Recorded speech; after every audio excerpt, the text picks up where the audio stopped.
So hello everyone, chapter 12 की बात करते हैं। इस चैप्टर में हमारा मेन फोकस रहेगा वर्ल्ड क्लाइमेट के डिस्ट्रीब्यूशन को पढ़ना, किस तरह से चीज़ें बदल रही हैं, ठीक है, वर्ल्ड वाइड। तो ये लास्ट चैप्टर है आपका क्लाइमेटोलॉजी का। तो शुरू करते हैं। तो सबसे पहले तो आपको डिफरेंस पता होना चाहिए क्लाइमेट और वेदर में।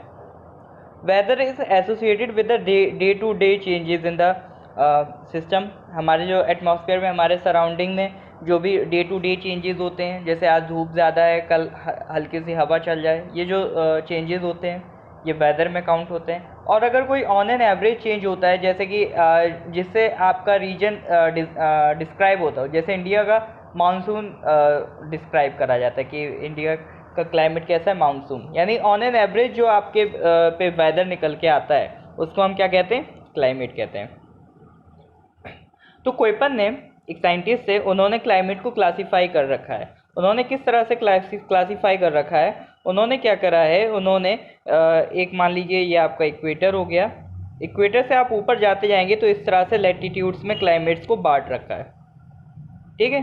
ये ए बी सी डी ई इस तरह से, ठीक है। अब इस तरह से बांटने के बाद आप देख रहे होंगे कि ए बी सी डी जो कैपिटल है वो तो समझ में आ रहे हैं, बट इसके बाद ये ए एफ, ये ए एम, ये सब क्या है। तो अब आप ये सोचिए कि अगर हम एक पूरे लैटिट्यूड की रेंज की बात करें तो उसमें क्या हर जगह क्लाइमेट सेम होगा? इस रीजन में अलग है, इस रीजन में अलग है, इस रीजन में अलग है। हर किसी की क्लाइमेटिक प्रॉपर्टीज अलग हैं, क्योंकि वहाँ पे जोग्राफिकल कंडीशंस अलग हैं। उस हिसाब से वहाँ की प्रॉपर्टीज चेंज होती जाएंगी। तो इससे निपटने के लिए उन्होंने फर्दर क्लासिफिकेशन करी, जैसे ये small F, M, small W, ये सब, ठीक है। तो सबसे पहले हमने देखा कि A B C D E H करके क्लासिफिकेशन करे लैटिट्यूड वाइज। अब इसकी कोई रेंज फिक्स नहीं है कि इतने लैटिट्यूड से इतने लैटिट्यूड तक एक होगा। एक ऑन एन एवरेज उन्होंने बता दिया कि जो भी आपका ट्रॉपिकल रीजन है, कैंसर से कैप्रिकॉन, अराउंड वही 30 degree north to 30 degree south, ये आपका ट्रॉपिकल में आ जाएगा। ड्राई क्लाइमेट आपका अराउंड 15 टू 60 डिग्री में चलता है, नॉर्थ में भी और साउथ में भी। उसके आगे आपका टेम्परेट रीजन आता है। टेम्परेट का भी जो पहला पोर्शन होता है, जैसे कि ये मान लीजिए इक्वेटर, ट्रॉपिक ऑफ कैंसर, ये मान लीजिए ट्रॉपिकल रीजन है और ये टेम्परेट रीजन है, ठीक है। तो टेम्परेट का ये जो शुरू का पोर्शन होता है, ये ट्रॉपिकल से जो जुड़ा पोर्शन होता है, ये थोड़ा सा वार्म होता है, तो इसको कह देते हैं वार्म टेम्परेट। तो सी पोर्शन आपका वार्म टेम्परेट का हो जाएगा। उससे आगे बढ़ेंगे तो कोल्ड स्नो मिलेगी, कोल्ड क्लाइमेट, फिर आपको टुंड्रा वगैरह देखने को मिलेगा, थोड़ा आगे देखेंगे, ठीक है। तो ये सब आपको एल्टीट्यूड वाइज डिवाइड कर रखा है। आगे देखते हैं। अब जो हमने इसमें पढ़े थे ना, जैसे कि ये ए एफ, ए एम, ये सब क्या है, तो इसके लिए आपको याद रखना है, ये टेबल आगे देखेंगे। एफ का मतलब होता है no dry season. No dry season मतलब precipitation throughout the year, साल भर प्रेसिपिटेशन चलेगा। एम मतलब मॉनसून क्लाइमेट, डब्ल्यू मतलब ड्राई विंटर, एस मतलब ड्राई समर, और ए बी सी डी ये डिग्री ऑफ सीवियरिटी बताता है। यानी मान लीजिए कहीं लिख दे एफ ए और एफ बी, तो इसका मतलब जो ए वाला जो क्लाइमेट होगा उसका टेम्परेचर ज़्यादा होगा कंपेयर टू बी वाले के, ये ए बी सी डी बताते हैं, और उसका ज़्यादा होगा कंपेयर टू सी वाले के। तो ए बी सी डी आपका ये रिप्रेजेंट कर रहे हैं, ठीक है। एफ का मतलब नो ड्राई सीजन, एम का मतलब मानसून, डब्ल्यू का मतलब विंटर ड्राई, ये सब स्मॉल में। विंटर ड्राई का मतलब है जो रेनफॉल होगी वो कब होगी, समर में। समर ड्राई का मतलब है कि विंटर कब, रेनफॉल कब होगी, विंटर में, ठीक है। इस तरह से क्लासीफाई कर रखे हैं। अब हम पढ़ते हैं अपने क्लासिफिकेशन। तो शुरू करते हैं ए वाले से। अब ए में देखिए ए एफ, ए का मतलब हो गया ट्रॉपिकल। अब ट्रॉपिकल में एफ मतलब कोई भी ड्राई सीजन नहीं है, वो वाला क्लाइमेट। एम का मतलब ट्रॉपिकल और जहाँ पर मानसून आता हो, और डब्ल्यू मतलब जहाँ पर विंटर ड्राई होती है, यानी रेनफॉल कब हो रही है, समर में हो रही है। तो ए वाले कोड इसी तरह से याद कर लेंगे। अब इसकी कैरेक्टरिस्टिक्स भी आप देख सकते हैं। ए का मतलब ये ट्रॉपिकल दिख गया, ट्रॉपिकल लिखा है। अब एफ का मतलब ट्रॉपिकल वेट, यानी कि कोई भी ड्राई सीजन नहीं है, नो ड्राई सीजन। एम का मतलब मॉनसून, और डब्ल्यू मतलब विंटर ड्राई। तो लेटर कोड और उसके कैरेक्टरिस्टिक्स सब समझ में आ रहे हैं। इसके बाद अब बी वाला देखते हैं। बी वाले में क्या है? बी वाला आपको याद रखना है डेजर्ट से रिलेटेड होता है, dry climate that is desert. अब डेजर्ट्स में भी इसको दो पार्ट में बांट दिया, एस और डब्ल्यू। एस मिल जाए, एस फॉर स्टेपी, स्टेपी मतलब ग्रासलैंड, ठीक है, या तो डेजर्ट बताएगा या ग्रासलैंड बताएगा। और एक बात और आप याद रखिएगा, ग्रासलैंड आपको मेजरली मिडल कॉन्टिनेंट के मिडल रीजन में मिलेंगे, ठीक है। दूसरा है डेजर्ट, डब्लू मतलब डेजर्ट। तो बी एस और बी डब्लू ये समझ में आ गए।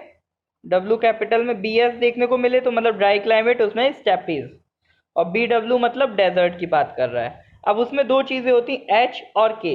एच मतलब लो लैटिट्यूड, के मतलब मिड लैटिट्यूड। लो लैटिट्यूड यानी आपका इक्वेटर की रेंज में आएगा, ये ट्रॉपिकल रेंज में, और उससे मिड लैटिट्यूड मतलब ट्रॉपिकल या ट्रॉपिकल से थोड़ा ऊपर, वो आपका किस में कवर होगा? मिड लैटिट्यूड में।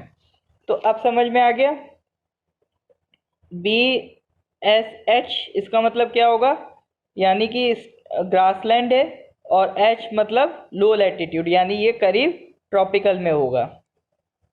बी एस के यानी कि ये टेम्परेट, थोड़ा ट्रॉपिकल से थोड़ा ऊपर होगा, मिड लैटिट्यूड होगा, ठीक है। तो इस तरह से आपको इसका क्लासिफिकेशन याद रखना है, ड्राई क्लाइमेट, स्टेपी, डेजर्ट, लो लैटिट्यूड, मिड लैटिट्यूड। अब आपको ये बी वाला क्लियर हो रहा है, बी एस एच लो लैटिट्यूड सेमी एरिड, जो स्टेपी है उसको सेमी एरिड भी कहते हैं, ठीक है। और ड्राई, ड्राई तो क्लाइमेट ही है। और अब आप बात करें बी एस के, मिड लैटिट्यूड सेमी एरिड और ड्राई, बी डब्ल्यू के मिड लैटिट्यूड एरिड और ड्राई। तो इस तरह से बी वाला क्लासिफिकेशन भी हो गया। सी वाला देखें तो सी यानी कि वार्म टेम्परेट, ये अराउंड ये वाला आपका रीजन होगा, मेडिटेरेनियन वाला, ठीक है। ये आपका पार्ट किस में आ जाएगा? सी में। तो सी में अगर एफ लिखा है यानी कि नो ड्राई सीजन, ठीक है, और एस लिखा है मतलब dry hot summer. Dry hot summer का मतलब है कि जो रेनफॉल होगी वो विंटर में होगी, उसको हम कहते हैं मेडिटेरेनियन। तो इस तरह से सी का क्लासिफिकेशन आ गया। अब देखिए एक है C F A, C F B. A वाले का टेम्परेचर ज़्यादा होगा इसीलिए बी में लिखा है कूल समर, ए वाले में लिखा है वार्म समर, बी वाले में लिखा है कूल समर, ठीक है। इसी तरह से डी का क्लासिफिकेशन चलेगा, वार्म टेम्परेट के ऊपर वाला जो पोर्शन होगा वो डी में आ जाएगा, उसके आगे कोल्ड क्लाइमेट, यहाँ आपको मिल जाएगा टुंड्रा। टुंड्रा होता है आपका जो भी पोलर क्लाइमेट होता है, ठीक है। ये यहाँ पर आप देख सकते हैं यानी ये जो ई टी और ई एफ ये वाले पोर्शन जो हैं, ये वाले, ये आपके टूंड्रा। टूंड्रा यानी बैरन लैंड, यानी ऐसी जगह जहाँ पर कोई भी बायोडाइवर्सिटी आपको ना मिले, किसी भी तरह का वेजिटेशन ना मिले, ठीक है। एच इसके बाद और होता है, एच मतलब हाईलैंड्स, वो आपके वहाँ पर पाए जाते हैं जहाँ पर आपके ऊंची ऊंची चट्टानें हों, ठीक है। माउंटेन्स वगैरह में हाईलैंड्स यानी ऊंचाई वाली जगह पर पाए जाते हैं। बाकी क्लासिफिकेशन लगभग ये ए बी सी डी ई ही चल रहा है। ई वाला आपका ये हो गया क्या कहते हैं, पोलर वाला। ईटी हो जाएगा टुंड्रा वाला रीजन, ठीक है। तो ये टेबल अब आपको समझ में आ गई। पर्पज़ आपका समझाने का यही था कि ये टेबल आपको पढ़ना आ जाए। फिर उसके बाद क्लाइमेट तो आप देख के समझ ही सकते हैं कि किस रीजन में कौन सा क्लाइमेट होगा। तो ये तो बात हो गई पूरा आपके कोईपन क्लासिफिकेशन की। इसके बाद कुछ क्लाइमेट चेंज की बात आती है, ठीक है। तो अब कुछ क्लाइमेट चेंज की बात कर लेते हैं। तो क्लाइमेट चेंज की बात आएगी तो सबसे ज़रूरी पार्ट हो जाता है पढ़ना ग्लोबल वार्मिंग। ग्लोबल वार्मिंग हम लोग पहले भी देख चुके हैं कि जो शॉर्ट वेव रेडिएशन आती हैं अर्थ से टकरा के, फिर वहाँ से लॉन्ग वेव रेडिएशन निकलती हैं। एटमॉस्फेयर में कुछ ग्रीन हाउस गैसेज हैं जो क्या करती हैं, लॉन्ग वेव रेडिएशंस को एब्जॉर्ब कर लेती हैं और कुछ एक ऐसा केस बन जाता है जहाँ पर एनर्जी ट्रैप होने लगती है। ये एक तरीके का ग्रीन हाउस ग्लास बन जाता है, ठीक है।